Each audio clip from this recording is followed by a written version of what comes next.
नमस्कार, जन टीवी के उत्तराखंड के इस खास बुलेटिन में एक बार फिर से आप सभी का बहुत स्वागत है। मैं हूं आपके साथ प्रियंका तिवारी। खबरों को विस्तार से जानेंगे, लेकिन उससे पहले एक नजर हेडलाइंस पर।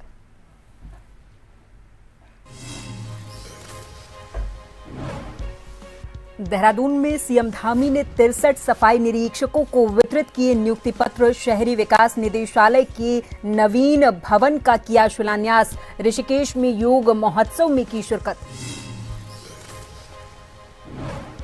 उत्तराखंड कांग्रेस ने गैस सिलेंडर किल्लत पर भारतीय जनता पार्टी को घेरा। कहा, ये बीजेपी का फेलियर, पूरे देश में फैला रखा है पैनिक, अन्य प्रदेशों में नहीं कोई कमी। डोईवाला में नहीं हो पा रही नगरपालिका की बोर्ड बैठक, तीसरी बार फिर से स्थगित। 5 के अलावा अन्य सभासद नहीं पहुंचे। महत्वपूर्ण मुद्दे पर होनी थी चर्चा। रुड़की में कार लूटने का मामला, पुलिस ने आरोपी को मंगलौर से किया गिरफ्तार। हरियाणा का हिस्ट्री शीटर बताया जा रहा अपराधी शौक पूरे करने के लिए करता था वारदात।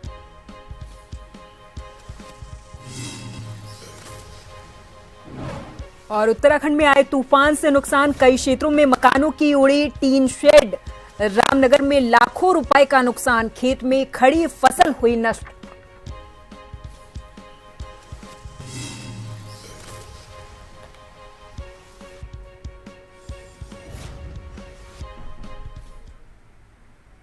खबरों को जानेंगे विस्तार से। उत्तराखंड के मुख्यमंत्री पुष्कर सिंह धामी ने मुख्यमंत्री कैंप कार्यालय के मुख्य सेवक सदन में शहरी विकास विभाग के अंतर्गत चयनित 63 सफाई निरीक्षकों को नियुक्ति पत्र प्रदान किए हैं। इस मौके पर मुख्यमंत्री ने लगभग 62 करोड़ की अनुमानित लागत से बनने वाले शहरी विकास निदेशालय के नवीन भवन का वर्चुअल शिलान्यास भी किया है।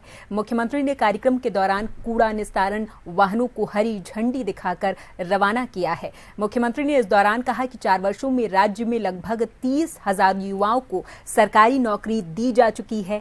मुख्यमंत्री पुष्कर सिंह धामी ने लोक सेवा आयोग के माध्यम से चयनित सभी सफाई निरीक्षकों को शुभकामनाएं दी। उन्होंने कहा कि आज आपके जीवन में एक नई जिम्मेदारी की शुरुआत हो रही। उन्होंने कहा कि राज्य के गठन के समय प्रदेश में केवल 63 स्थानीय नगर निकाय थे। आज प्रदेश में 11 नगर निगम, 46 नगर पालिका परिषद और 51 नगर पंचायत सहित कुल 108 स्थानीय नगर निकाय है। ये इस बात का स्पष्ट प्रमाण है कि आज हमारे शहर विकास और आर्थिक गतिविधियों के महत्वपूर्ण केंद्र बन चुके हैं।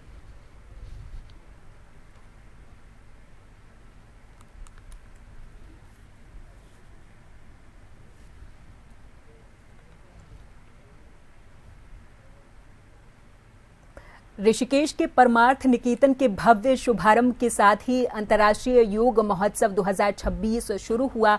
उत्तराखंड के मुख्यमंत्री पुष्कर सिंह धामी ने इस 7 दिवसीय महोत्सव का उद्घाटन किया है, जिसमें 80 से अधिक देशों के 1500 से अधिक योग साधक गंगा तट पर योग, ध्यान और संस्कृति का अनुभव कर रहे हैं।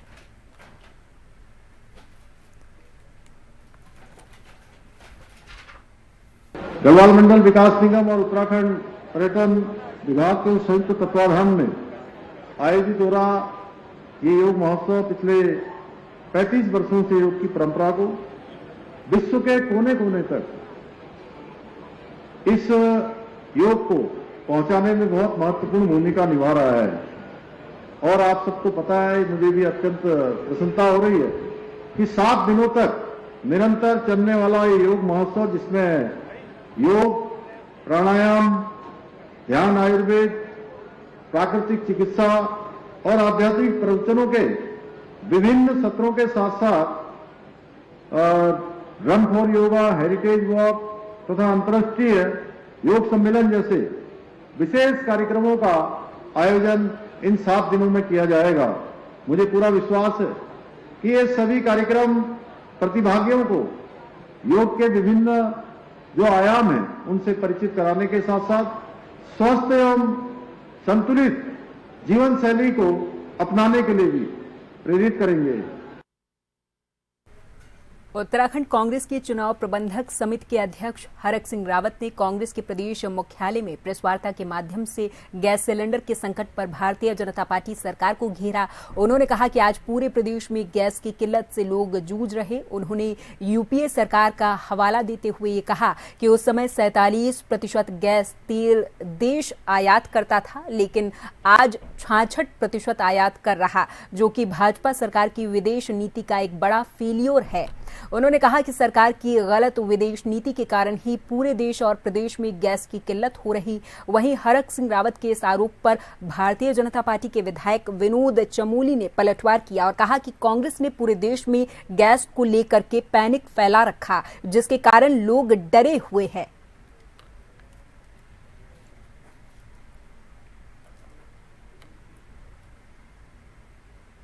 पच्चीस 45 दिन, शहरी क्षेत्रों में 25 दिन। ये जो भेदभाव है, क्योंकि बहुत सारी नगर निगम नगर पालिकाओं में इस समय वो पहले ग्रामीण क्षेत्र थे, अब नगर निगम नगर पालिका क्षेत्र हो गए, लेकिन वहां जो एजेंसियां खुली हैं वो ग्रामीण क्षेत्र के नाम पर खुली, इसलिए उनकी बुकिंग वही 45 दिन के नाम पर हो रही है। तो इसलिए मैं सोचता हूं कि भारत सरकार की जो विदेश नीति है वो पूरी तरह फेल हो गई है। आज जो गैस की किल्लत हो रही है, ये भारत सरकार की विदेश नीति के फेल होने के कारण है और प्रदेश सरकार इसको संभाल नहीं पा रही है। कोई किल्लत नहीं है, गैस की आपूर्ति कहीं बाधित नहीं है और कांग्रेस ने एक रणनीति के तहत पूरे देश के अंदर एक वातावरण बनाने का प्रयास किया है और उस पर राजनीति कर रही है। कांग्रेस ने माहौल में इतना पैनिक फैला दिया है कि आम आदमी इस समय घबराहट के कारण स्टोरेज की ओर भाग रहा है, गैस सिलेंडर स्टोरेज की ओर जा रहा है। साथ में जो कालाबाजारी करने वाले लोग हैं वो सक्रिय हो गए हैं। इसके कारण दिक्कतें आई। ये दिक्कतें कोई युद्ध के कारण नहीं आई हैं, ये दिक्कतें कांग्रेस का जो ये आचरण रहा है, जिस तरह का एक पैनिक एक माहौल बनाया है, और उसके कारण ये दिक्कतें खड़ी हुई हैं। अन्यथा गैस की आपूर्ति पूरी है, केंद्र सरकार लगातार करे, हमारे पास भंडारण पूरा है, कोई दिक्कत नहीं है। इधर कांग्रेस के वरिष्ठ नेता हरक सिंह रावत ने राजधानी देहरादून के कांग्रेस के प्रदेश कार्यालय में एक प्रेस कॉन्फ्रेंस को संबोधित किया। इस दौरान उन्होंने सरकार पर कई गंभीर आरोप लगाए। उन्होंने कहा कि सरकार मुख्यमंत्री विवेकाधीन कोष का दुरुपयोग कर रही। उन्होंने ये कहा कि उन्होंने आरटीआई के माध्यम से चंपावत और ऊधम सिंह नगर जिलों की जानकारी मांगी है, जिसमें ये पाया गया कि कुछ गिने चुने लोगों को मुख्यमंत्री विवेकाधीन कोष से लगातार मदद की गई है। वहीं उनके इस आरोप पर भारतीय जनता पार्टी के विधायक विनोद चमोली ने कहा कि मुख्यमंत्री विवेकाधीन कोष का उपयोग सरकार नियम के तहत ही कर रही है।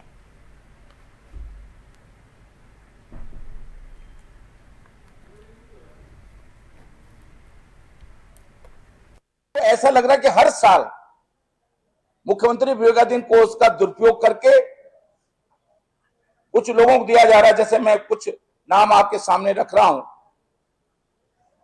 सुबोध मजूमदार है, भारत सिंह है, गोदावरी है, कांता रानी है, भरत बांगा है, ऐसे अनेक नाम हैं जिनको 1 लाख से लेकर 5 लाख तक हर वर्ष दिया जा रहा है। कुछ परिवार ऐसे एक ही परिवार के, जैसे भाजपा के वहां चंपावत के जिलाध्यक्ष, उसकी पत्नी को भी, उसके बच्चों को भी एक साल में कई 8 लाख से लेकर 10 लाख रुपए तक मुख्यमंत्री विवेकाधीन कोष से दिया जा रहा है। जैसे कांता देवी को, उदाहरण के लिए कांता रानी को 23-24 में 2 लाख दिया गया, 24-25 में भी 2 लाख दिया गया। इसी तरह गोदावरी को 23-24 में 1 लाख रुपए दिया गया और फिर 24-25 में भी 1 लाख रुपए दिया गया। नहीं, ऐसा नहीं है। कोई 2-4 मामले हो सकते हैं इतने बड़े सिस्टम में, और वो भी किन कारणों से हुआ होगा उसके भी कारण होंगे। मान लीजिए कोई व्यक्ति बीमार है, उसको आज बीमारी के इलाज के लिए पैसा चाहिए, लेकिन वो बीमारी लंबे समय तक चल रही है, आगे फिर पैसा चाहिए होता है। तो अगर वो इस नाते उसको पैसा दिया जा रहा है तो उसको बचाने की कोशिश की जा रही है। आप उसको इस तरह से नहीं दे सकते एक व्यक्ति को बार बार क्यों दिया जा रहा है। जो भी दिया जा रहा है नियमों के आधार पर दिया जा रहा है। विवेकाधीन कोष इसीलिए बोला जाता है कि वो विवेक के आधार पर दिया जाता है। और तीसरा, वो इसलिए दिया जा रहा है कि व्यक्ति को उसकी आवश्यकता है, और हमें लगता है किसी का जीवन अगर बचाना है या किसी को जीवन को बेहतर बनाना है, उसके लिए अगर कोई विवेकाधीन कोष से हम कोई आर्थिक सहायता कर सकते हैं तो करनी चाहिए। आज डोईवाला नगर पालिका की तीसरी बोर्ड बैठक प्रस्तावित थी, जो कि सभासदों के न पहुंच पाने से आयोजित न हो पाई। बता दें कि इससे बैठक प्रस्तावित थी जो विधानसभा सत्र के कारण नहीं हो पाई है। इसके बाद आज की बैठक में 20 सभासदों में से मात्र 5 सभासद इस बैठक में पहुंचे हैं। आलम ये रहा कि माननीय अध्यक्ष महोदय भी इस बैठक में आधा घंटा देरी से पहुंचे और पहुंचते ही मीडिया कर्मियों को बैठक से बाहर रहने को कहा है।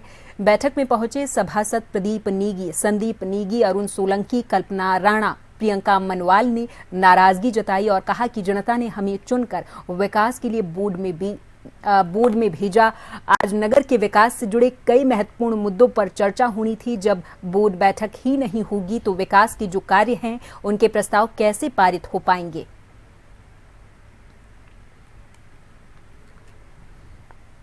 देखिए वैसे भी ये बोर्ड बैठक पालिका प्रशासन द्वारा ही आहूत की गई थी। माननीय अध्यक्ष जी की अनुमति से ये बोर्ड बैठक रखी गई थी, जिसके पत्र हमें प्राप्त हुए थे बोर्ड बैठक के। तो हम तो अपनी बोर्ड बैठक पर समय पर 11 बजे उपस्थित हो गए थे कि हम अपने क्षेत्रों के लोगों की, क्योंकि पिछली बोर्ड बैठक हमारी हुई थी 12 नवंबर को, तब से आज 4 महीने हो चुके हैं। तो कई प्रस्ताव हमारे से लंबित हैं जो हम करवाना चाह रहे हैं। जनता भी हम पे लगातार बोलती है कि भैया हमारे काम करवाइए, पर जब बोर्ड बैठक ही नहीं होगी तो हम कहाँ प्रस्ताव रखेंगे, कहाँ काम करेंगे। देखिए हम तो आए थे अपने क्षेत्र की जनता के लिए, हमें अपने क्षेत्र के विकास हेतु हम यहाँ पे आए थे। आज की बोर्ड बैठक में हमें जो ऑफिशियल नोटिस आया था कि 16 तारीख को हमारी बोर्ड बैठक होनी है, तो हम लोग यहाँ पे पहुंचे थे। अब हमारे अध्यक्ष जी भी गायब हो गए, हमारे जो 15 साथी सभासद गायब हो गए, बोर्ड की पूरी अवमानना हो गई। अब इससे बड़ी बात क्या हो सकती है। अब हम क्या बोल सकते हैं। देखिए हमारा तो जो मोटिव था, जो हमने संकल्प लिया था कि हमने कार्य करना है, कार्य करेंगे आगे, लेकिन मुझे लगता है कि हर जगह से कोशिश की जा रही है कि ये कार्य ना हो, क्षेत्र का विकास ना हो। पहली बैठक तो जो 11 तारीख की बैठक थी तो विधानसभा सत्र के कारण में कैंसिल करनी पड़ी, क्योंकि संविधान के अनुसार हम लोग काम कार्य करते हैं। तो 11 तारीख सत्र चल रहा था, तो विधानसभा सत्र के दौरान कोई बैठक आयोजित नहीं कर सकते, इसलिए वो कैंसिल करनी पड़ी। दूसरी बैठक फिर हमने तय किया कि चलो भाई जल्दी बुला ली जाए। तो 16 तारीख को तो आज हमने बैठक रखी थी। अब क्या कारण है, कुछ सभासद नहीं पहुंच पाए, तो अब संविधान में क्वारम पूरा ना जब तक नहीं होगा तो बैठक नहीं कर सकते। बैठक में अगर क्वारम पूरा हो या ना हो, अगर तब भी कम आएंगे तो तब अगली बैठक मान्य मानी जाएगी। तो इसलिए इसमें कुछ बोला नहीं जा सकता कि क्यों हम इसमें, इस बारे में मैं कोई वो नहीं कहूँगा कि क्यों सभासद क्यों नहीं आए। ये तो उनका अपना पर्सनल मामला है। और यहाँ पर वक्त है एक छोटे से ब्रेक का। फौरन हाजिर होंगे कुछ और खबरों के साथ।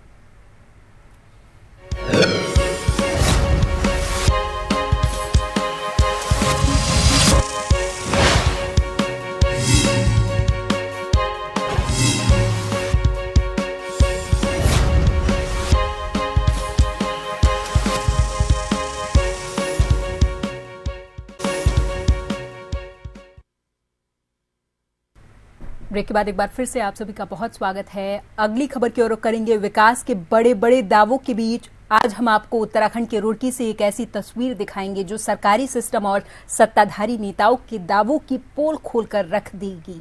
ये मामला रुड़की के लाठर देवा शेख गांव का है, जहां ग्रामीण बूंद बूंद पानी को तरस रहे, जबकि कागजों में करोड़ों की योजना दौड़ रही है।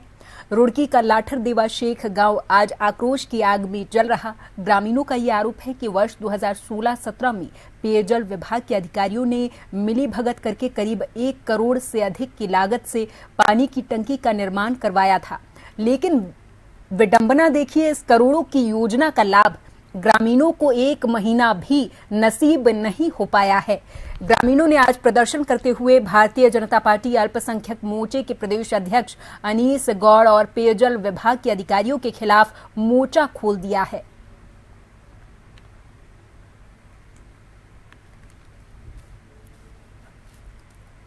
ये जो टंकी हमारे गांव में बनी थी, ये पिछली योजना में बनी, जब हमारे गांव में 2 दूसरे प्रधान थे, 2017 में बनी थी।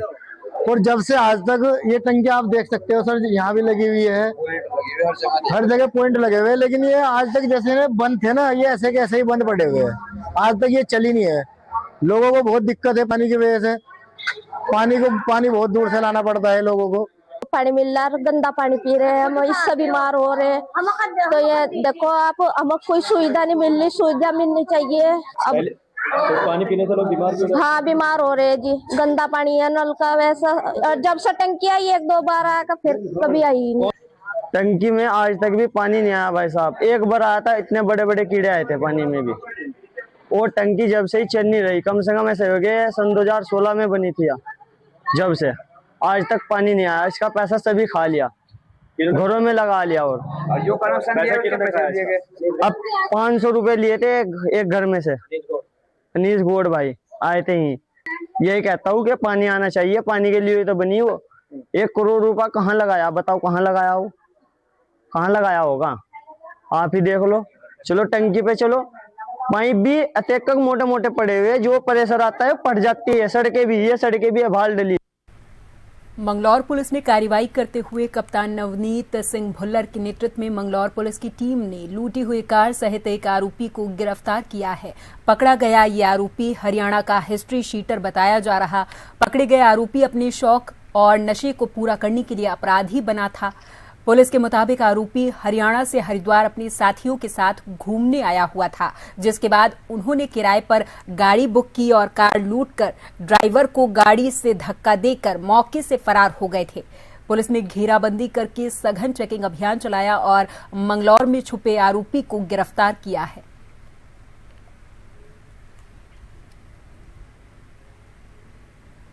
लोहाघाट पिथौरागढ़ राष्ट्रीय राजमार्ग में लोहाघाट से घाट की ओर जा रही कार पुरानी पुलिस चौकी के पास अनियंत्रित होकर लगभग 50 मीटर नीचे बह रही सरयू नदी में जा गिरी।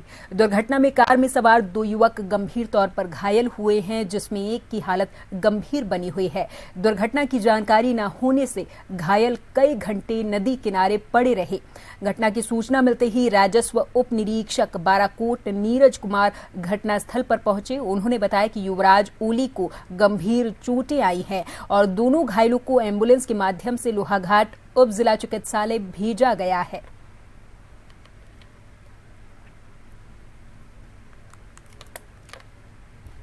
एक्सीडेंट में 2 घायल हुए थे, एक की तो स्थिति बेहतर है पर दूसरे के सर पे काफ़ी चोट लगी है, जिसकी वजह से उसे आगे रेफर करना पड़ रहा है। न्यूरोसर्जन की आवश्यकता लग रही है उसके लिए। तो स्थिति गंभीर है दूसरे वाले की ना, युवराज की स्थिति गंभीर है। तो क्या गया ये अभी तो DH चंपावत कर रहे हैं, वहाँ पे CT हो जाएगा, उसके बाद आगे भेजना पड़ेगा न्यूरोसर्जन। कालाढूंगी नगरपालिका के वार्ड नंबर 7 के निवासी मोहित मेहता और गोलू ने Uttarakhand body building and fitness के द्वारा आयोजित प्रतियोगिता में शानदार प्रदर्शन किया और तीसरा स्थान हासिल किया है। मोहित की इस उपलब्धि से पूरे क्षेत्र में खुशी की लहर है। स्थानीय लोगों ने मोहित को इस सफलता पर बधाई देते हुए उनके उज्जवल भविष्य की कामना की है। मिस्टर उत्तराखंड प्रतियोगिता में तीसरा स्थान प्राप्त करने वाली मोहित ने बताया कि वो पहले भी दर्जनों बॉडी बिल्डिंग चैंपियनशिप में प्रतिभाग कर चुके हैं। उन्होंने अपनी इस सफलता का श्रेय अपने दादा दादी, माता पिता और गुरुजनों को दिया है, जिनसे उन्हें हमेशा प्रेरणा मिलती रही है।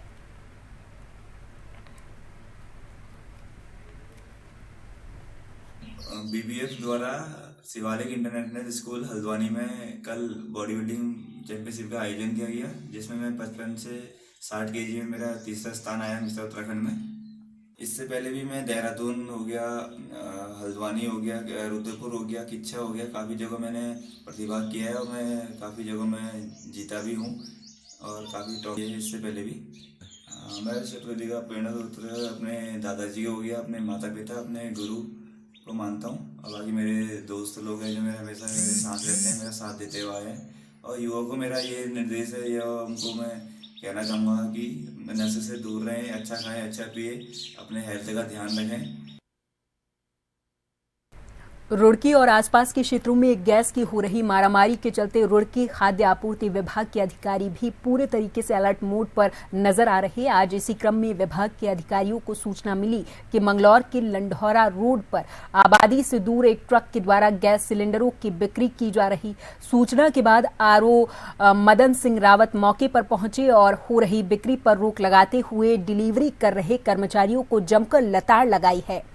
अधिकारी ने कहा कि जो भी डिलीवरी की जाएगी वो घर पर जाकर कराई जाए या फिर एजेंसी से ही उपभोक्ताओं को डिलीवरी दी जाए।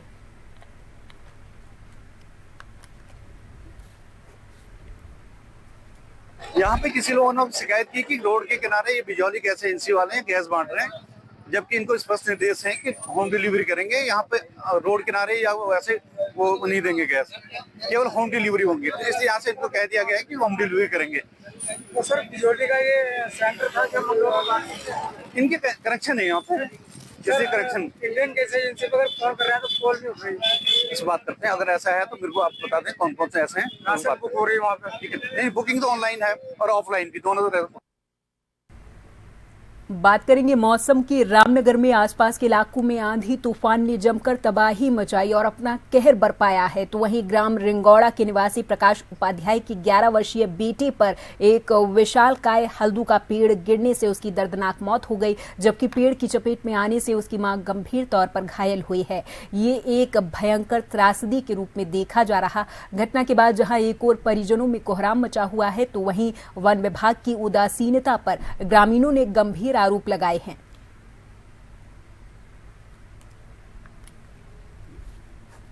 हमला क्या है, रात को तूफान चला था यहाँ पर, काफी बहुत जबरदस्त तूफान चला था रात को।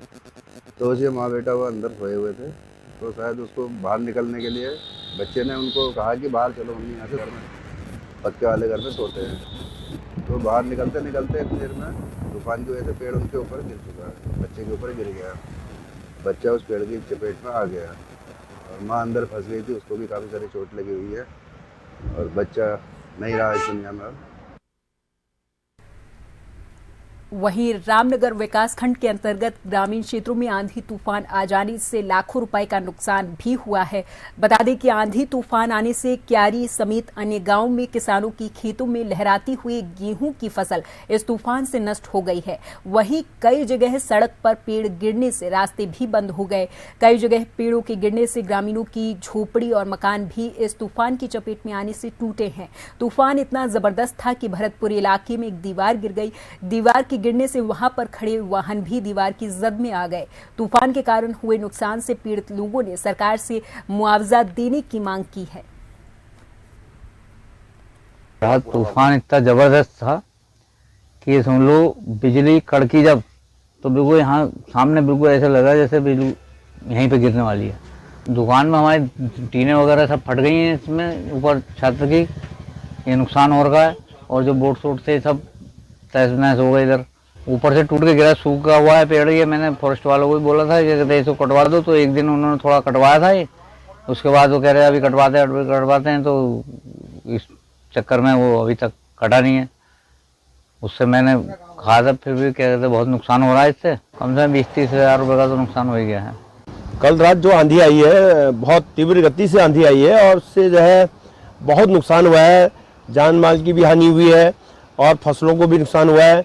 अभी जो है ये सूचना प्राप्त हुई है, कल रात एक बच्चा रिंगौड़ा में जो है अपने घर से रात में जो है शौच क्रिया के लिए बाहर आ रहा था, तो तुरंत उसके ऊपर पेड़ गिरा, वहीं पर उसकी जो है दर्दनाक जो है मौत हो गई। ऐसी जो है ग्राम टेढ़ा में जो है हमारे एक नरसिंह जो है थे, जो जिनका अभी कुछ दिन पूर्व उनका देहांत हो गया था, उनके घर की पूरी छत उड़ गई है। उनके घर में जो है पीपल पानी का सामान वगैरह आया था, सब जो है क्षतिग्रस्त हो गया। इस प्रकार से जो है अभी पंपापुरी में जो है, भरतपुरी में भी जो है नुकसान हुआ है। वहाँ जो है एक दीवार गिर गई है, उससे कई गाड़ियों को इस क्षेत्र में जो है बहुत नुकसान हुआ है और फसलों का भी बहुत नुकसान हुआ है। और इसी के साथ इस बुलेटिन में फिलहाल के लिए मेरे साथ बस इतना ही। आप देखते रहिए जन टीवी। नमस्कार।